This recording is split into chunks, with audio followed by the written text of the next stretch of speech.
小麦タンパク添加なしで米ぬかパン膨らませてやるんだ。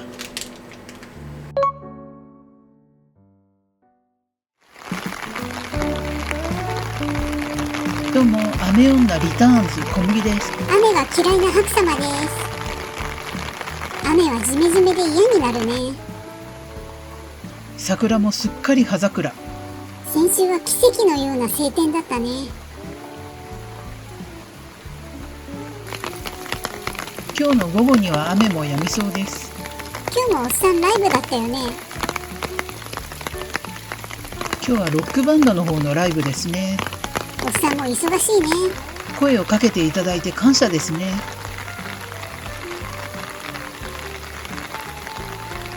さてとね、今回はちょっと実験会。またちゃんと練習した？私が？するわけないか。なんかさ、最近小麦タンパク高くなったよね。米ぬかパンを膨らませるために添加してるやつ？まあなくてもパンは作れるんだけど、そうすると膨らみが弱いんだよね。ただでさえ中力粉使ってるしね。なんかさ、小麦タンパクの代わりにパンが膨らむ方法ないかな？何この変な演出。パンを膨らませる方法。せや。うぜー。ということで今回は小麦タンパクを使わずふっくらパンを作る方法を研究する。そんなことできるの？要は発酵したガスを生地に閉じ込めればいいんだよね。動物性タンパク質と湯種の生地で粘度を担保できれば原理上は膨らむはず。ふむふむ。よし、卵と湯種で作ってみようぜ。ババア楽しそう。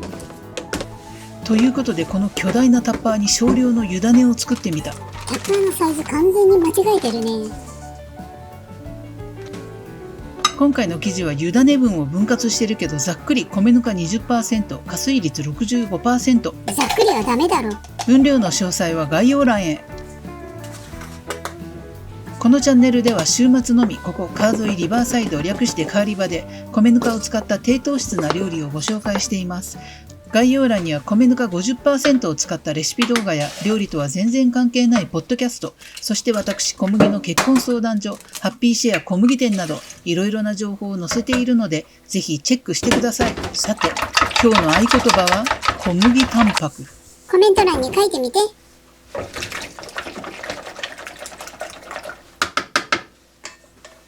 あとはサワーシュサワコに頑張ってもらおう。サワコ責任重大で草。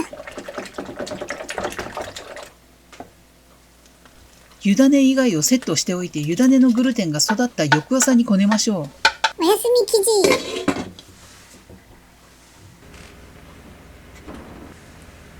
地。さすがにタッパーはでかすぎた。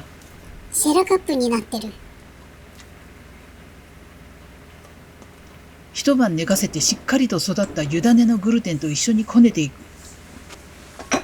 今日はさすがに機械こねなんだね。お久しぶりのメランジュールロボさんに頑張ってもらいましょう。筋力つよつよ界隈の方は手ごねでチャレンジ。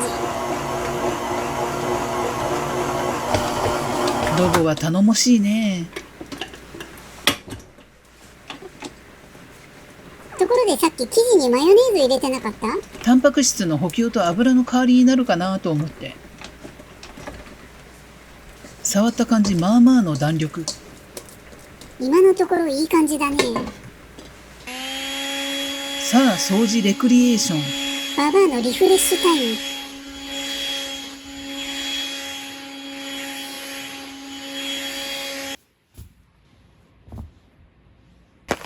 そして今日の神社。土砂降りじ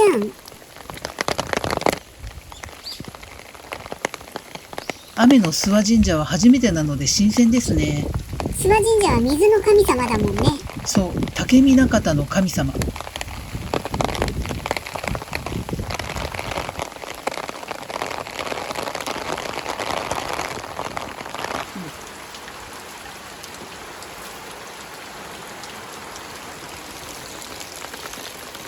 諏訪さんおはようございます。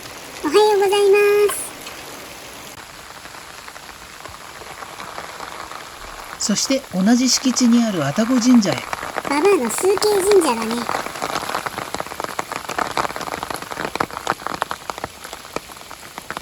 愛宕の日の神寿司の神様が日伏せの神様だから雨の日は本領発揮かな。強すぎる火を鎮めて厄災から人々を守る神様だもんね。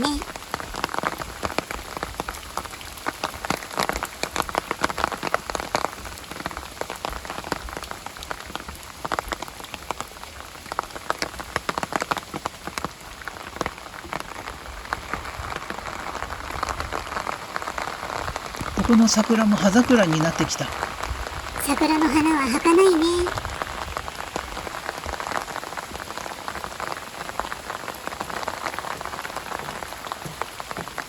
あたこさんおはようございます。おはようございます。清らかな気持ちで買い物へ。野菜ハンターが次々に新鮮野菜をゲットしていく。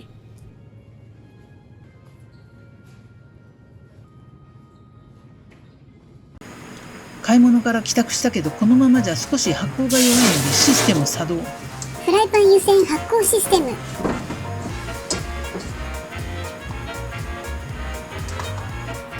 艶出ししとこ。午後にこねてもらったから二次発酵前のこねが楽だね。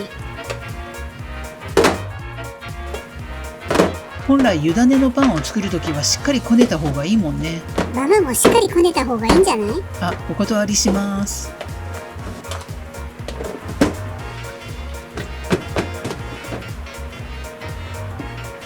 よし、これでしばらく二次発酵だ。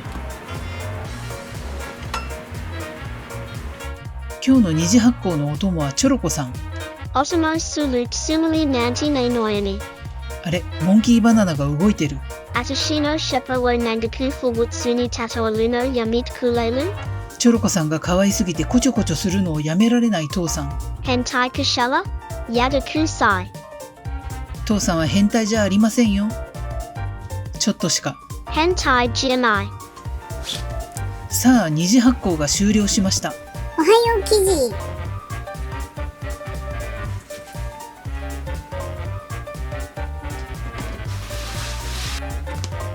ねえ、めっちゃ発酵してる。あれ、この動物性タンパク方式成功しちゃうの？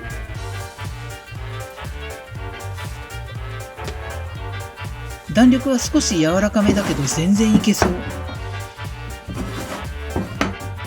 めっちゃいい生地じゃん。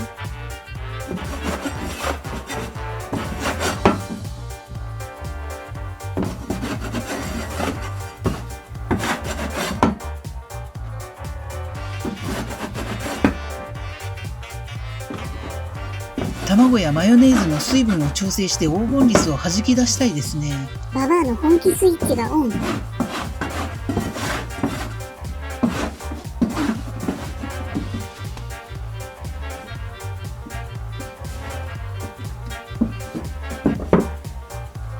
中力粉で、しかも米ぬか 20% 入りの普通だとぺったんこになりそうなパン生地。それがこんな弾力のパン生地に仕上がるなんて。湯種と動物性タンパク質どっちのおかげなんだろう。両方じゃない？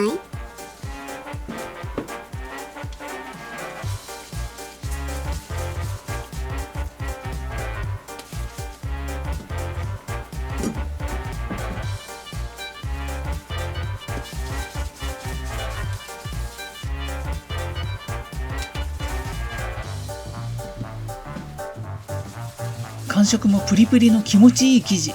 もう小麦タンパクいらないんじゃない？でも小麦タンパクがあると楽なんだよね。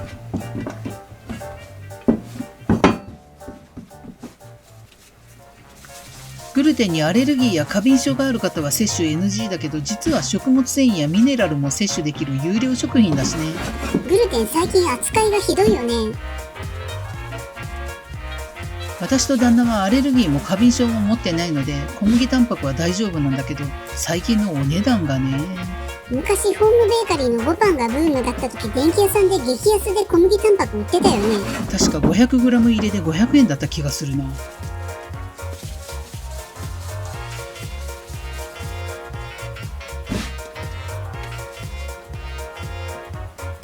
ちょいとお休み生地。カレー作るんだ。今日は実験パンに全振りしてるので、おかずはいかに楽をするかの勝負となります。誰と戦ってるの？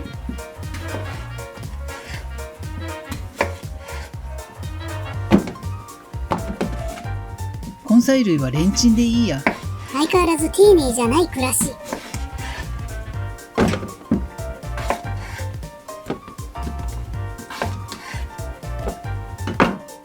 農家さんの不揃い人参。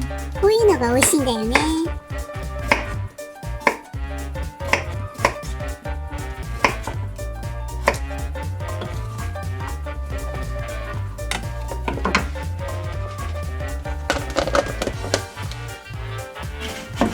そしてサラダ玉ねぎ。この玉ねぎは生で食べても甘みがあって美味しいよね。地元の特産品だから不揃い玉ねぎを激安で買えるんですよね。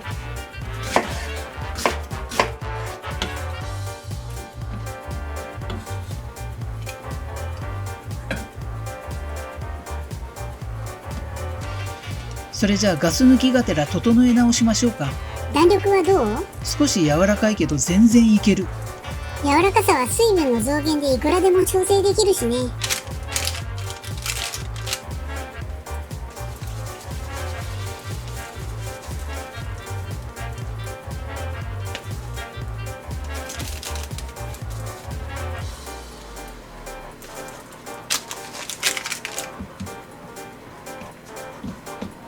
2段で焼くのも面倒なのでちぎりパンにするか。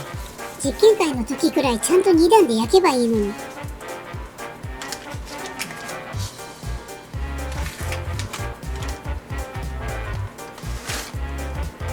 今回は卵じゃなくて豆乳塗ってみる。豆乳でテッカテカにしてやんよ。テカテカになるのかな。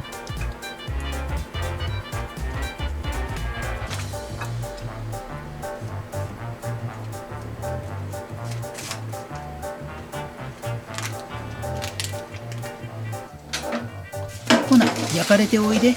美味しくおなり。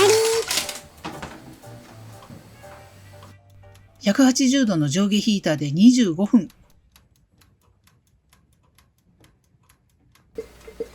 カレー仕上げよっと。20% 割引を見せびらかしている。安く買えると嬉しいよね。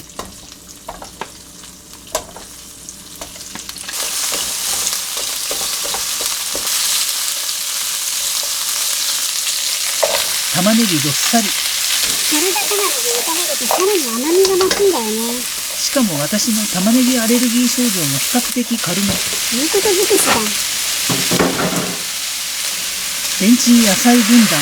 肉玉ねぎ分一気に形勢逆転。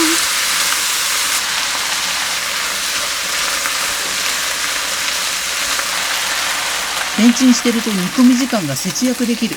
代わりはカセットガスコンロだからね。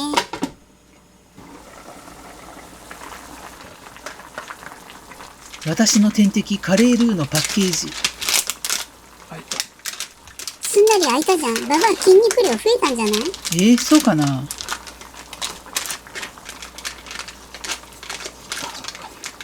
気のせいだった。筋肉鍛えな。嫌です。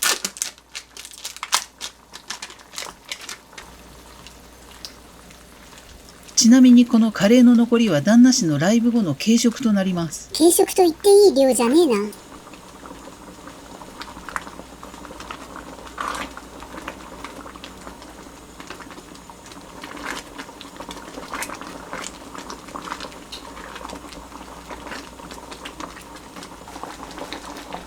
はい、グツテロ。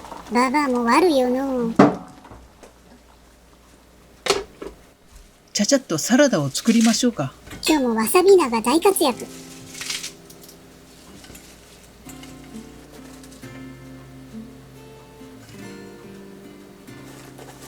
そして作り置きの千切りキャベツ。海外の視聴者さんが喜ぶからちゃんと千切りシーンも入れないと。そう、なぜか千切りシーンは海外視聴者さんの受けがいいんですよね。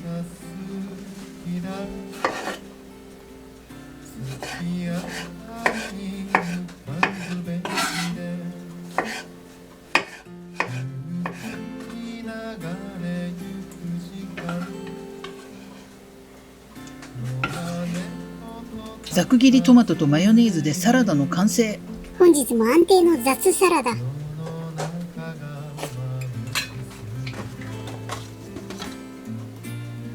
そしていつものヨーグルトスイーツ。ヨーグルトに冷凍ベリーを入れたやつ。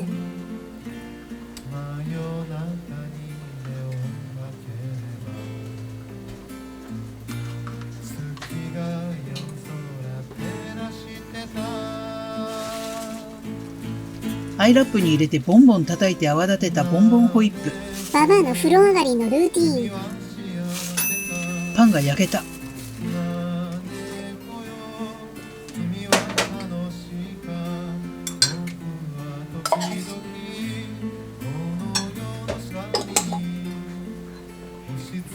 カレーの香りが鼻をくすぐって涙とくしゃみが止まらねえ。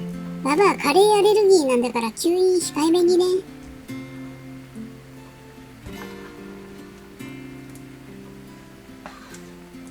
カレーの何の成分にアレルギー反応が出てるんだろうな。ババア全然カレー食べるのやめないよね。カレーを食べられない人生なんて考えられない。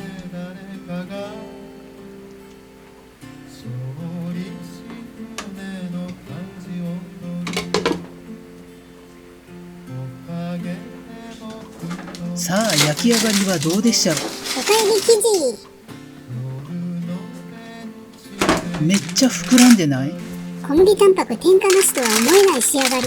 釜のびの仕方がちょっと中力粉っぽいけど全然許容範囲内。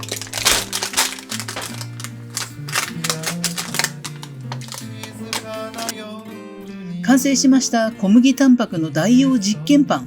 ネーミングセンス最悪だけど大成功。それではいただきましょう。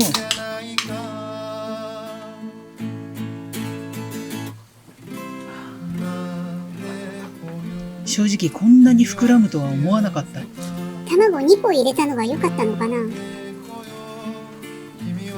湯種も結構いい仕事してると思うんだよね。マヨネーズ補強ももしかしたら正解だったのかもしれないね。今回は卵2個にマヨネーズ大さじ2に湯種だったけど、次は卵1個にマヨネーズを大さじ4に湯種で作ってみようかな。ババアの実験魂に火がついた。実験楽しいね。失敗リスクも大きいんだけどね。失敗したら下で包み隠さずこちらで報告します。めっちゃふわふわのパンになった。卵が入ってるから口当たりも軽い感じだね。